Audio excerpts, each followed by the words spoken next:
What's up guys, I'm here with Saul from SOS Customz, and he has brought in today his 1969 Chevy Camaro, fully custom, fully restored and modified. We're going to show you some of the details on this incredible car.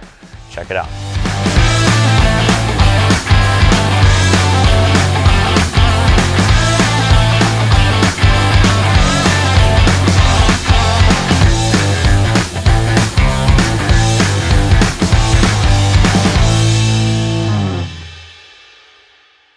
Tell me a little bit about the story that you told us just earlier about how this car was like kind of originally like a customer build, but it became something else.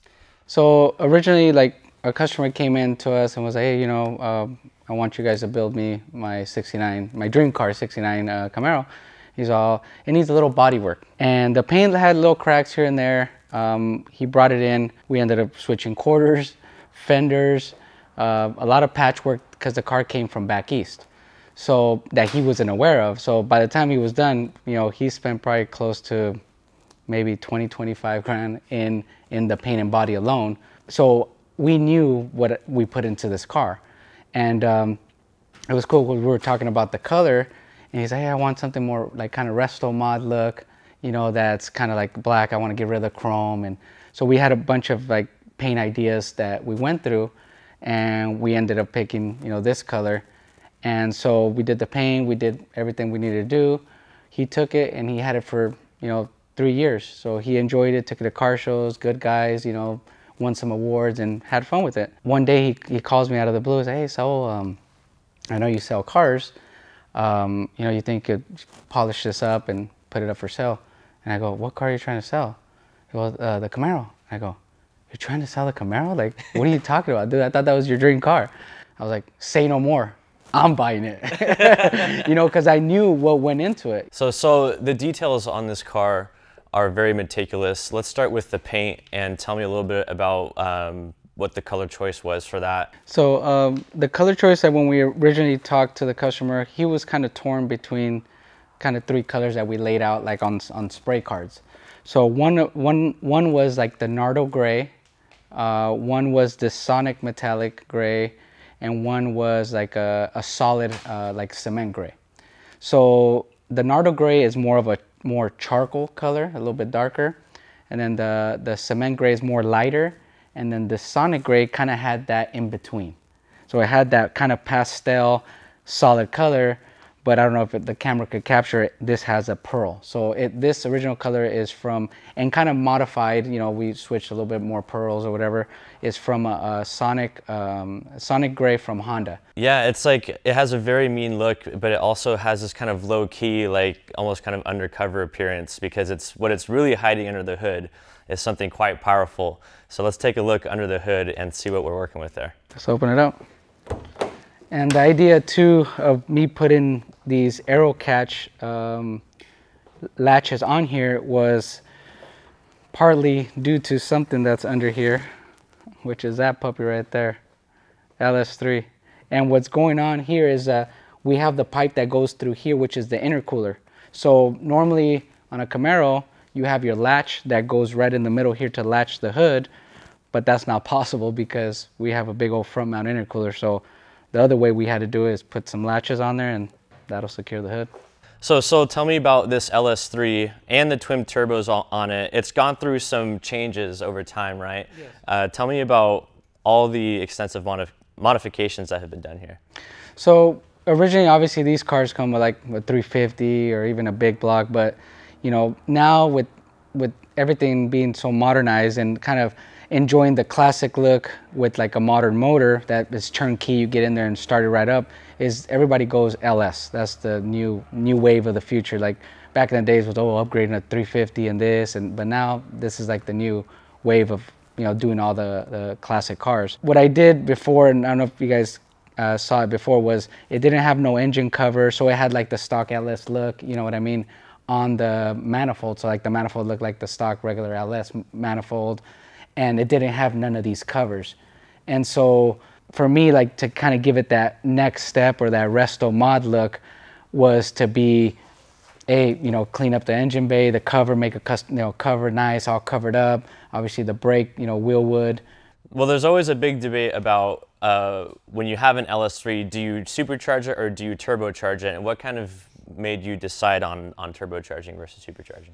So supercharger, I think it would have probably been maybe a lot cleaner in a sense, piping wise, because as you know, with turbos, there's piping everywhere, right? With the benefits of supercharging, you know, it would be obviously you have instant boost right away as the pulley crank, you know, turns. You get boost at that level, but I feel like you're limited. Tell me about you know, what kind of suspension you guys are running, and kind of why it's important to have like really good suspension and braking with a car with this much power.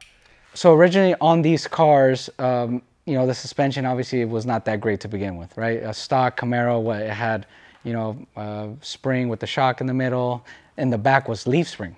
Yeah. So this had, originally car was like a leaf spring suspension, not even a 4-link, nothing like that.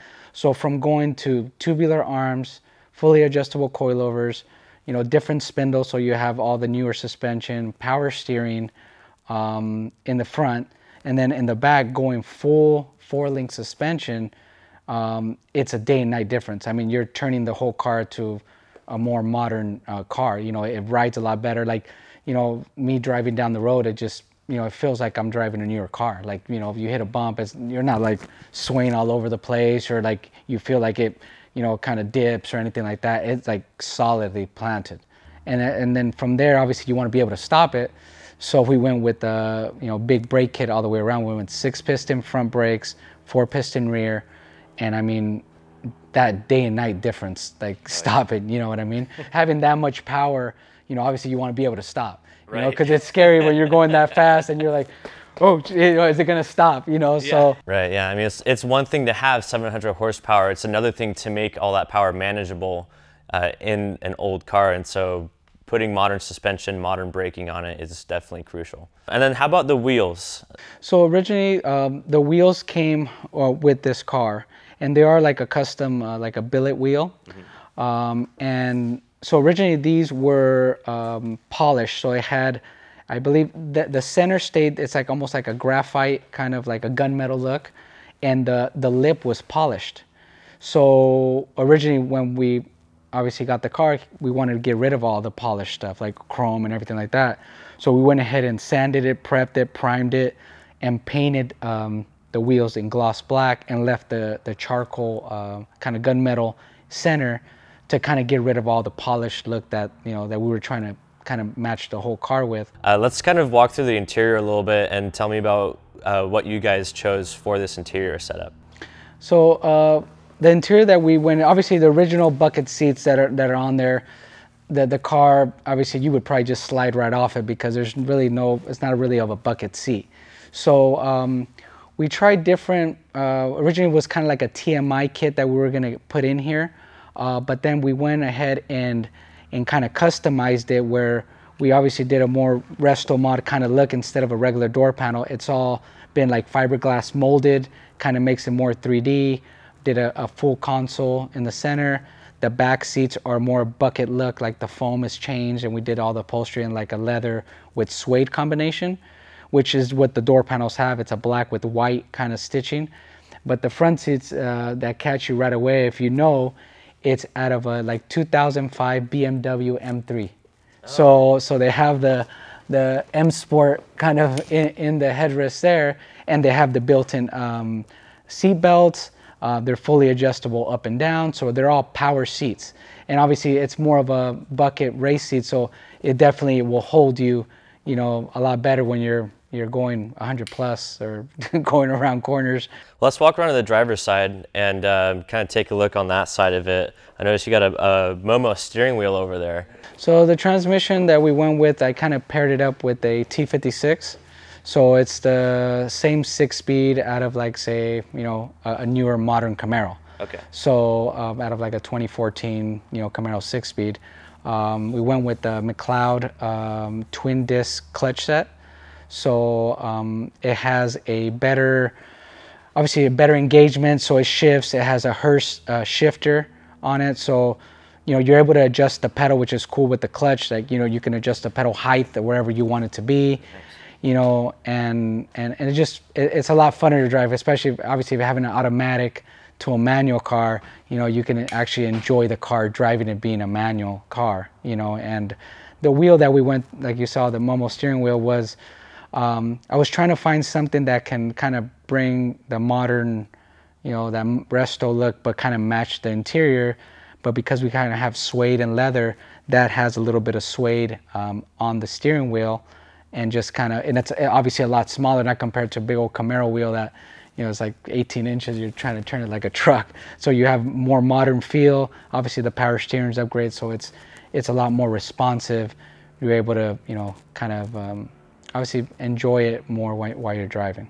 That's really awesome. And then the gauge setup, what do you have for the gauges here? I was gonna do something more like a digital Dakota, or kind of like that modern look, but I still wanted to keep like the actual, like the needles, so that it looks not all digital, you know. So the way we set up with this was more of a autometer setup. So autometer has like a kind of like a capsule that kind of goes in the original location, but it has all your gauges you want. So you have your tach, your speedometer, oil pressure, voltage, boost, vacuum for boost, right? We have that. And it just has all the, and that's what you need, especially for, like, obviously you have a modern car, to be able to check all your parameters, make sure, you know, oil pressure, everything's charged, everything's good. Obviously, so you know where the car is in case there's something wrong, you know, you're able to kind of monitor all the things on the motor. And then you got your graphic on the windshield here, just to let everyone know that it's an SOS Custom. Don't forget to like, comment, and subscribe to our channel so that you never miss a video of one of these incredible cars. Thank you guys for tuning in and watching our feature on Saul's 1969 Chevy Camaro. And if you want a RestoMod of your own in your garage, make sure you go to RestoMods.com, enter to win our current sweepstakes, and you can be riding in style just like us.